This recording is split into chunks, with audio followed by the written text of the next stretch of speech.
അസ്സാം വലൈക്കും. രാവിലെ എണ്ണിച്ചപ്പോൾ ഒരു പൊതിച്ചോറ് കഴിച്ചാലോ എന്നൊരു പൂതി. എന്നാൽ പിന്നെ ഉണ്ടാക്കിയേക്കാമെന്ന് വിചാരിച്ചു. ഭയങ്കര നോസ്റ്റാൾജിക് ഫീലിംഗ് ആണ് ഈ പൊതിച്ചോറ് എന്ന് പറയുന്നത്. പെട്ടെന്ന് സ്കൂളിൽ പഠിക്കുന്ന സമയമെല്ലാം ഓർമ്മ വരും. എന്നാൽ പിന്നെ കറികളും കുറച്ച് മതിയല്ലോ. ഒരു മെഴുക്കുരട്ടിയും ഒരു ചമ്മന്തിയും ഒരു മുട്ട പൊരിച്ചതൊക്കെ ആകുമ്പോൾ ഒരു പൊതിച്ചോറ് റെഡിയാവും. ചോറും കറികളെല്ലാം വെച്ച് കഴിഞ്ഞ് കഴിഞ്ഞാലോ ഒരു കലം ബിരിയാണി വെച്ചതിൻ്റെ പാത്രങ്ങൾ കാണും കഴുകാൻ. അങ്ങനെ ഇലയൊക്കെ ഇട്ട് നല്ല ചൂട് ചോറൊക്കെ വിളമ്പി സൈഡിൽ ഒരു പിടി ചമ്മന്തിയും ഇച്ചിരി മെഴുക്കുവരട്ടിയും ഒരച്ചാറും 2 മീൻ വറുത്തതും നല്ല ഒരു മുട്ടയും കൂടെ പൊരിച്ചങ്ങോട്ട് വെച്ച് കുറച്ച് നേരം കഴിയുമ്പോൾ എണ്ണിച്ച് തുറക്കുമ്പോഴുള്ളൊരു മണം അത് പറഞ്ഞറിയിക്കാൻ പറ്റാത്തതാണ്.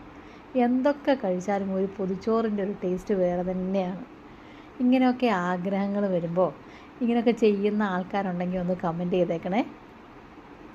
ഇതാകുമ്പം പിള്ളേർക്ക് ഇപ്പോൾ അവധിയാണല്ലോ. പൊതിച്ചോറ് കെട്ടി വെച്ച് കഴിഞ്ഞാൽ ഉച്ചയ്ക്ക് അതെടുത്ത് കഴിച്ചിട്ട് മിണ്ടാതിരുന്നോളും.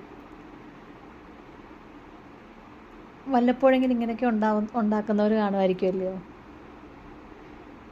ഇടയ്ക്കിടയ്ക്ക് ഇതൊക്കെ ട്രൈ ചെയ്താൽ നല്ലതാണ്. നമുക്കും ഒരു സന്തോഷം. ഓക്കേ.